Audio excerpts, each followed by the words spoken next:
3, 2. Oh, sorry. Hang on. We're live. Hey. Hello. Hello, and welcome to the pre-season review. What, pre-season? Half season? Half season. We'll get it right. No, you'll get it right. Okay then. I'll get it right one day in my life. No, you do. It's a half season review. There you go. You do normally. It's just this time you got it wrong. Just Anyway. One set on Benny's. Anyway, as we know, we're in the break, but Alonso doesn't get the memo again. Yeah. Marriage is a horrible thing. Yeah, he decided to get married in the middle of the season. Yeah, and then we've got Star Wars. Yeah. Still not really improving much, are they? No. But, on the other hand, Mana have earned a point outside of Monaco. Yeah, the one place where you thought they would have earned it. Yeah. And Magnussen sees a Mana-shaped rocket out of Bahrain. Yep, he couldn't get past the Mana because it was going like a rocket. And does Hamilton counter Rosberg's voodoo? Well, given the fact Rosberg seems to be having much problems, I've said so.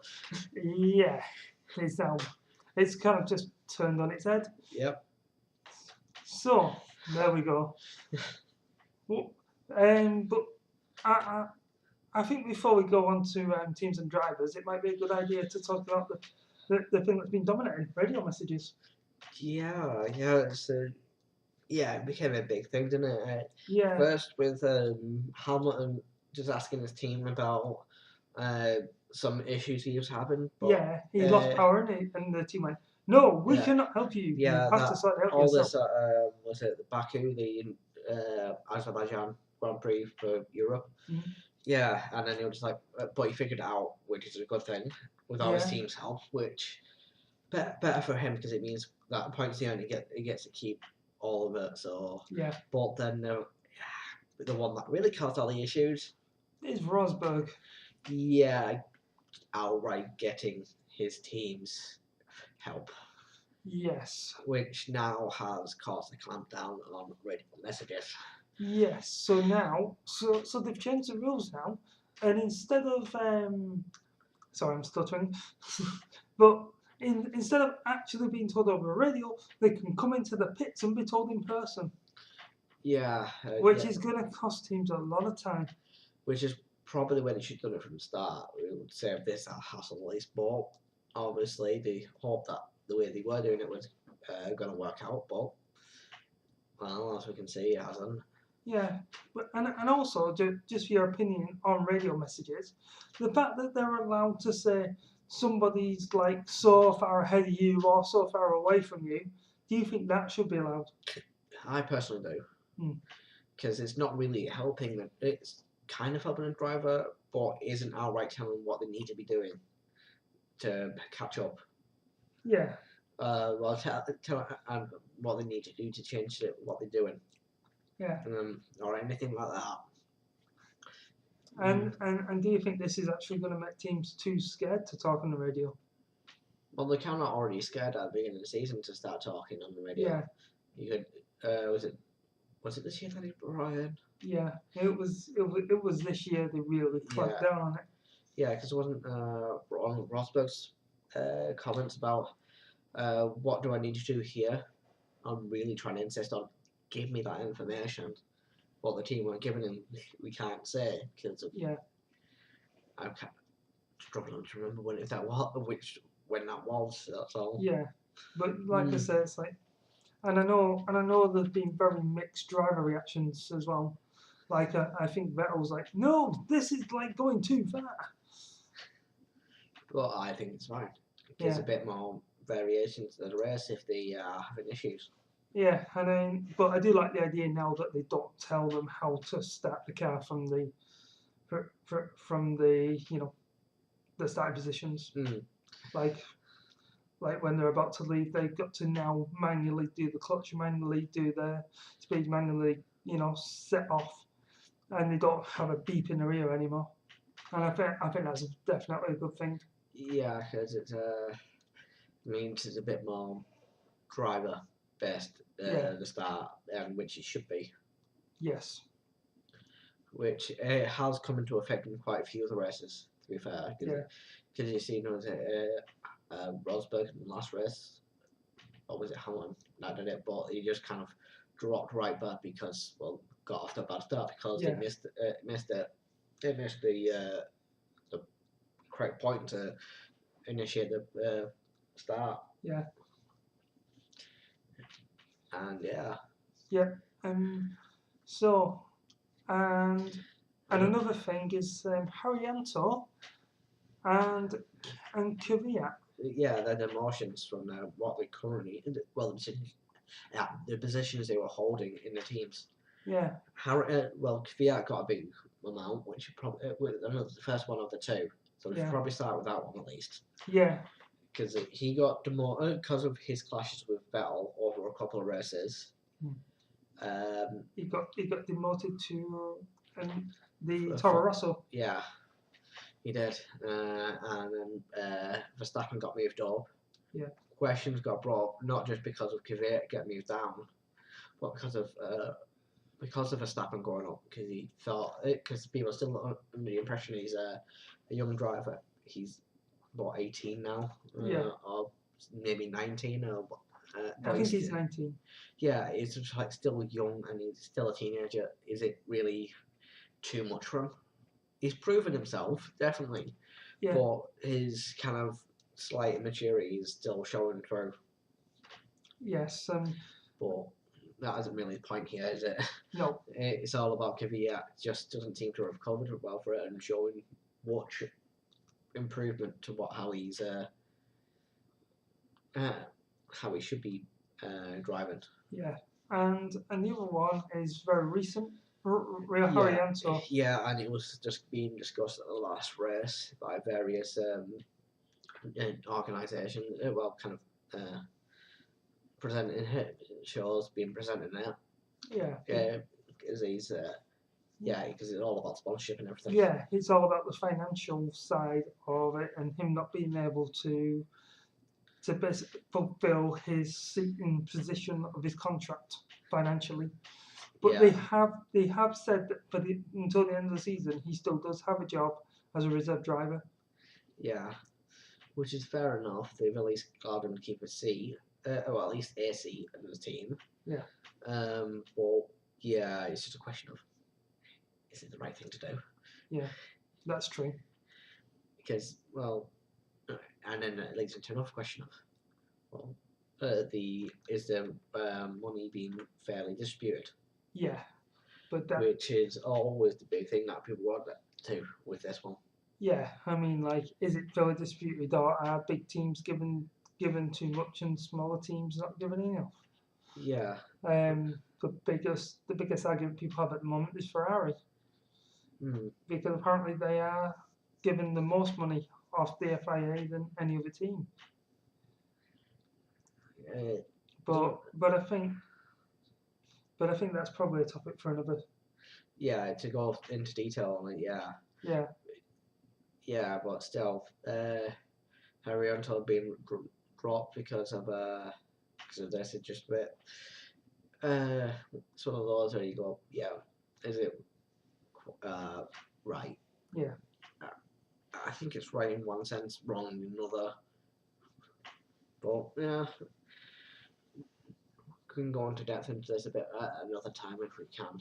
Yeah, that might be better, because otherwise we could end up, for this entire thing with just us talking about that one little subject. Yeah, just wanted to bring it up because it's recent and it's current and it's and it's something that's definitely affecting one of the smaller teams in. Yeah, which we generally are kind of fans of. Yeah. So anyway, now on to a more regular feature, which is basically our rundown of the teams and drivers and how we think they've done in the first half of the season. Yeah. First off is as always, number one is the Mercedes team. Yes. Yeah, they're still doing excellently, but... Yeah, and there's 19 points. Yeah, 19 points between the two drivers. Yeah. Hamilton currently got a lead in the break. Yeah, but he had to come back from basically quite a few engine failures And now Rosberg seems to be having all those issues, well, similar issues to him. Of well, he's just unable to get the everything he needs to perform the way how he's been showing he can perform through the first part of this half the season. But also in the last race, in the last race off the line, he was first. Hamilton took him over. Yeah. And he managed to get second. Then they had that whole radio conversation we've already gone through, and then he dropped down again. And that basically gave Lewis Hamilton a slightly stronger lead. Yeah, which, yeah, they're still dominant in this entire thing. Just they seem to be all these issues that seem to happen throughout the season. Just hasn't come at once, and it really hasn't impacted how many points they've been earning. Yeah. So it doesn't seem like it's so now it doesn't at least seem like they're not having too many problems, but they've had a lot. Yeah, I mean, there was actually one comment from one of the teams saying Mercedes can crash out on a race and it doesn't affect them. Yeah, they even had a double crash out this point at some point during the season. Yeah. And Verstappen got his first win. And that was during Verstappen's first race for Red Bull. Yeah. My mind's gone blank on which race that was, but yeah, it's like, well, they did that, and yet they're still kind of about 160 points clear of Red Bull. Yeah. Not quite 160, but close. Yeah. 159. But yeah, they're just still dominant. They're still dominant. Yeah. But they're having issues. But the same amount of issues with them being the two drivers not quite getting along. Yes, I know. Yeah. So next up we've got Red Bull, who are in second with 256 points. Yeah, they're not doing badly. Not setting the world alight, but still not doing bad. Yeah. And recently only took it off the second place away from Ferrari. Yeah, I mean, them and Ferrari are having a pretty close battle for second place. Yeah, and a few issues with Ferrari in the last few races. Nothing massive, mind. Yeah. Yeah. I mean, there's one thing about Ferrari that they have done. They seem to push the tyres so much that they blow up. Yeah, they do seem to push it a bit too far. Yeah, because they're trying to eke out that extra lap. Yeah, and it's not really working out. Yeah. So maybe that's something they need to look at for the second half of the season. Yeah. But yeah, obviously the biggest highlight for this first half of the season was obviously what we already mentioned of Verstappen getting that win. Yes. Ricciardo's had put in a few good results, but still nothing major beyond Verstappen winning. Yeah, but due to a crash out of Mercedes. Yeah, but Ricciardo's got more points over the season. Yeah, he has. But that's in part because of the whole change from Toro Rosso to Red Bull for Verstappen. Yeah. But yeah, now we have the Ferraris. Yeah. I think we've covered them a little bit already. Don't know what's me that impression, but yeah, Kimi Räikkönen and Sebastian Vettel, yeah, 4th and 5th in the drivers. Yeah, and on like 2 points between them. Yeah. So they're quite closely fought, which is a good thing for them. Yeah, so they're both actually competing roughly at the same level. Yeah. And I think Verstappen and Ricciardo kind of are, just needs a bit more time to show it. But still, yeah, they're Räikkönen and Vettel are close. And yeah, it's given them a strong third, challenging for that second spot.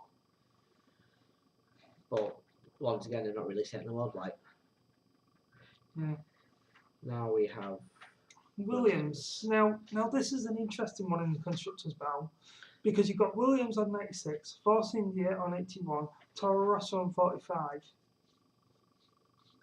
and then I could throw McLaren in 42. Now 96 and 81 is quite close. Yeah. And then you got Toro Rosso. So basically, would we say? I'm going to try and make a prediction. Right? Who is going to come fourth, Williams or Force India? Do you think that one of those two has got fourth place? Or do you think that somebody could basically hit him who's not too far behind? Right, okay. The big problem here is, I'm going to say this outright, I'm very biased towards Williams. Yeah. And that's why I'm going to say Williams has got it. But that's because I'm biased. And I can't really see him, and because they've already got it currently, I can't see anybody else taking it. Yeah. Take it out any way you want, but yeah, that's how I'm seeing it. Yeah, I'm edging towards Williams as well because Williams have a history of improving in second half of seasons. But not to discount any other teams. No, but Force India, yeah, they've been having a bit of a lack of fortune with reliability. Yeah, and if that can improve the second half, they could actually take it. But I'm still all in on Williams finishing fourth, personally. But like I said, I'm biased. I've got a slight doubt. I think Force India could do it. I think Force India could be like the team to upset them. I hope not. But yeah, Toro Rosso could get that fifth, but it relies heavily on big improvements from both drivers. Yes. So, mainly on the Kvyat side and him really getting his head down and actually doing his job. Because it just feels like he's just kind of a baby who's spitting his dummy out because he's been dropped from the main team. Yeah. It's just some of the comments he said that it just gives that impression. Carlos Sainz is just getting on with it. But I mean, what can Toro Rosso do second half of the season? Not much, I don't think. I mean, bearing in mind, they've only got McLaren just behind them. Yeah, they do. And that's by 3 points. It's not. Yeah, and I would put more money on McLaren getting ahead of him purely because of the drivers they have, being Jenson Button and Alonso. Yeah. They are world champions. Granted, they've only won 3 world titles between them, but it's still I won't bet against them actually improving. It's just whether Toro Rosso can improve more. Yeah, it's down to the car as well. And McLaren are definitely showing a little bit more beef this year. Yeah, definitely. There's another factor that we haven't even considered yet for any of this. Go on. Engines. Yeah. How many engines? What the engine situations for the teams that could not impact where they finish. Yeah, like Lewis Hamilton, basically next time he changes his engine, he's getting a grid penalty. Well, it's not next time, but he's definitely getting 1 engine penalty between now and the end of the season at least. Yeah. It could be 2, could be more. Yeah. And it all depends on other teams as well. Yeah. Yeah, that could be a major impact, but we don't really know the numbers of available engines just yet. Yeah. Because no teams are really listing the exact numbers that they're able to use. Well, yeah. Or whether they're able to use older engines that are actually still got some life in them, but they weren't willing to push that 1 extra race, which you might be able to get away with. Yeah, I mean, that would be a risk for them, though.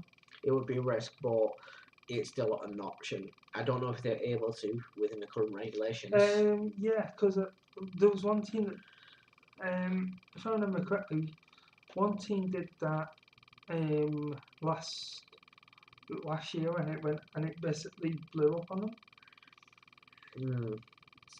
So I don't know if they closed it down this season. And I'm absolutely certain one of Lewis Hamilton's engines, if they could salvage anything and use it again, they would. Yeah.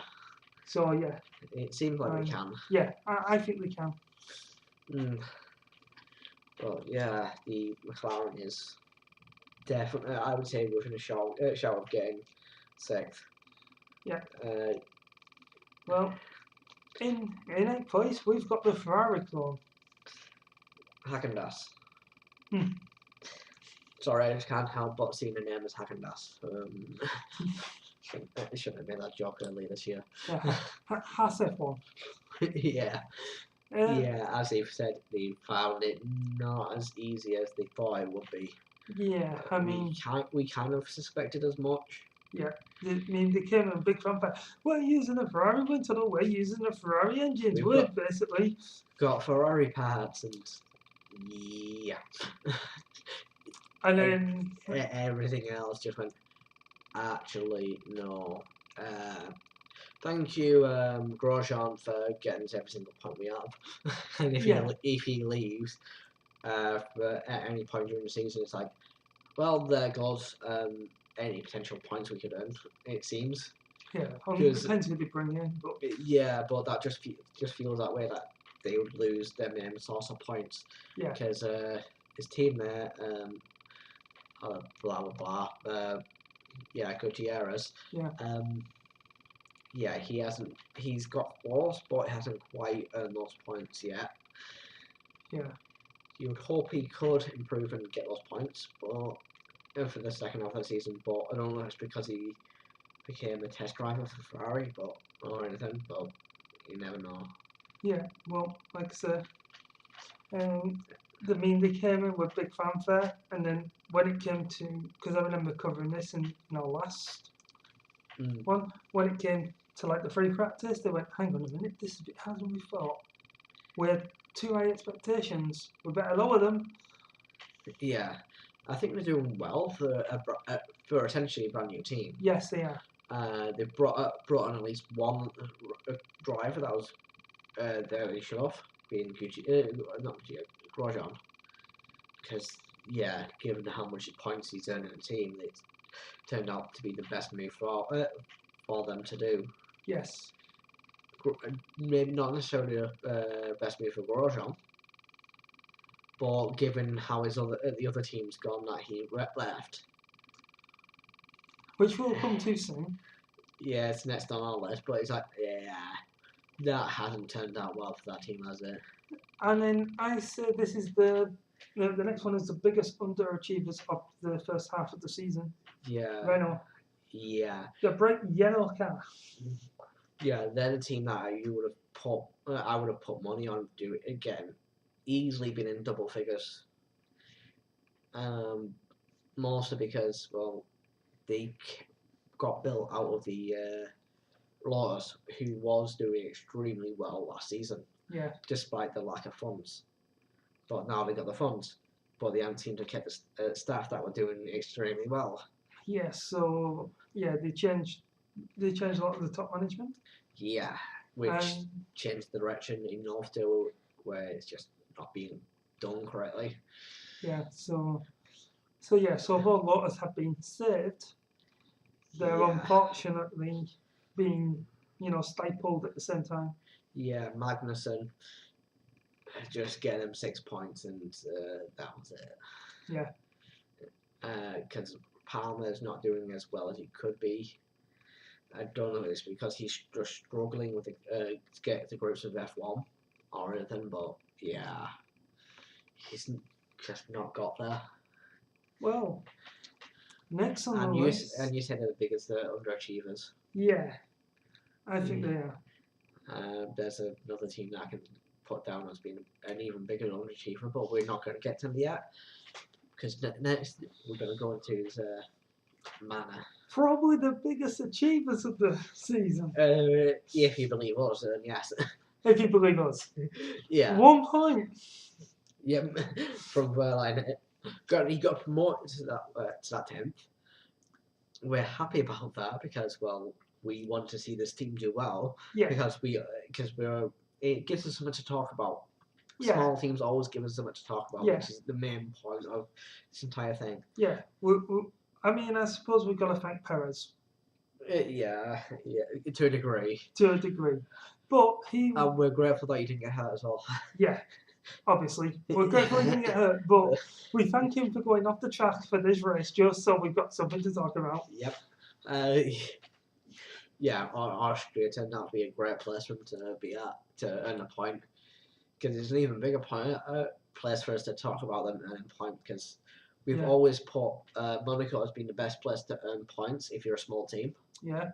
Because it's just so hard to pass teams, and it's just notorious for drivers going off. So it's easy to get high up in the grid and earn a point. But yeah, just getting into just below the points. Regularly they are, aren't they? Yeah. So like I said, it's really good to see a team that last year was fighting for their lives, and we almost lost. Yeah, but thankfully throughout the season he's managed to stabilise themselves well enough for that coming to this season. And well, got the Mercedes engine, and well, are competing just outside the points. Yeah. So like I said, and also, what was it that the head of Formula One said, Bernie Eccleston? I want to see teams in here that are wanting to compete, and they are proving that that's exactly what they come here to do. Yeah, because the Manor was the kind of team he was meaning, as in he didn't want to see around because he didn't feel they were coming in to compete. He felt they were coming in just to be there. Yeah. Which they're not. They're there to compete. Which, yeah, as you said, this has proved it that they are actually trying to compete. Yeah. And finally, the one I personally say is the biggest underachiever because, well, the past couple of years you would think they would have improved, but they kind of took a little step forward, then kind of took a step back, being Sauber. Yeah. With no points. No points. Yeah. The only team with no points. Yeah. Once again, they're going to finish below a kind of a manor. Marussia. They've done that. This is going to be the second. I haven't noticed that it's always when the manor Marussia's running points, they seem to be looking to finish behind them. Maybe there's a conspiracy theory. Maybe, but yeah, that is because this sort of thing was happening that time as well, wasn't it? They were struggling to earn points that season as well. Yeah, that was last because that was when Menace got 2, wasn't it? Yeah. It was definitely more than one. Yeah. Yeah. Because it was because he had a 5-second penalty as well. Yeah, and he dropped some. Was it dropped from 7th to 8th? Yeah. So it would have been like 3 or 4 points. Yeah. And that was at Monaco. Yeah. Yeah. Bianchi. Yeah, that was Joe Bianchi. Yeah. Before the unfortunate. Yeah. Yeah, that turned out to be a great result for them. Got decent money. Helped them get to the season to a degree. Yes. Yeah, but Sauber, you would after last season where they actually seemed to show some improvement, you'd think they would have done at least shown enough improvement to where they could actually earn points and actually be fighting for that 10th, maybe 9th place. Well, some people are blaming Ferrari. Because they do have last year's engine. Yeah. What you told me, yeah. Yeah, they have last year's engine, which is probably a little bit underpowered compared to virtually all the others this year. Yeah, could have been worse. I know of worse happening. What was the name? What Toro Rosso? Minardi, that was it. Yeah. Yeah, they had an engine that was about 5-6 years old. They were driving with a 5-6-year-old engine, smoke pouring out the back. Because of how old it was. But well, if anyone was behind them, their visibility would have been unclear. Yeah. But yeah, that's the worst I've known of, engine-wise. Yeah. At least the worst that was provable. But yeah, this is still a bad situation for Sauber. I don't know whether it's because of lack of funds or not having a direction being put around them or anything like that. It's just not going well for them. Nope. Or it could just be bad luck. Could be. It's just you've got drivers who have experience and should be able to compete better than they are. Maybe Well, not. you know who I want to see in a Sauber? Lewis Hamilton. I tell you who I want to see in Sauber.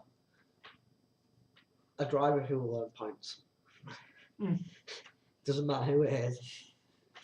Whether it is the current duo, I don't mind. As long as it's a driver who will earn points. Well, we will find out at the end of the season. Yeah, but I think we should make a special shout out for Stoffel Van Dorn, because he did come in for a couple of races very early in the season. Yes. When Alonso was taking a race or two out. Yeah. After the in Bahrain at least. Yeah, after his accident. Yeah, with Gutierrez. Yeah. Which might explain his lack of pace, but well, it's Gutierrez's lack of pace. Yeah. But yeah, knocking the confidence out of him, but still, yeah, Alonso's come back and still competed extremely well, despite this that accident. But yeah, he came in and finished 10th. Yeah, got a point for himself, so he can't. Yeah, he did well. He got his name on the board with a point and helped in McLaren as well. Yes, and we look forward to this new driver who's coming in for the second half of the season. For Manor. For Manor. Yeah, hopefully he will be able to compete with Wehrlein. Yes, I mean because at the moment you've got Wehrlein who's somewhere, you know, like 13th, 14th regularly, and you've got Haskell, who was kind of, no, Haryanto was kind of near the back. Yeah, he's got the qualifying pace, but not the race pace. But Wehrlein seems to be almost the opposite. Still able to put a decent performance in the qualifying, but that's about it. Yeah. But get himself in a decent position to compete for those positions. Yeah, and go racing, as they say. Yeah. That's pretty much it for the drivers, isn't it? Yeah, drivers and teams. So, any final thoughts? Come on, Mana, we're not tired. Come on, Mana. Even though it's probably almost impossible at this point. Yeah, but almost. And I guess for you, William, stay in fourth. Yeah, for me, yeah. Don't let anybody beat you, but keep it close to keep it exciting. Yeah. You know, just toy with them, keep it close, but make sure you stay there. I don't want to see him toy with them. I want to see him keep it outright. There you go. And I'm going to say, come on, Force India. You know, just for a bit of rivalry. Yeah. So, any closing thoughts for you then? It'll be interesting to see. I'm actually looking forward to the second half of the season, particularly now they've confirmed that to give radio messages, they kind of got to go into the pit and tell them in person to see how that plays out over the season. That could be interesting, at least. And that's my closing thought. All right. All right. That's it for today, and bye bye.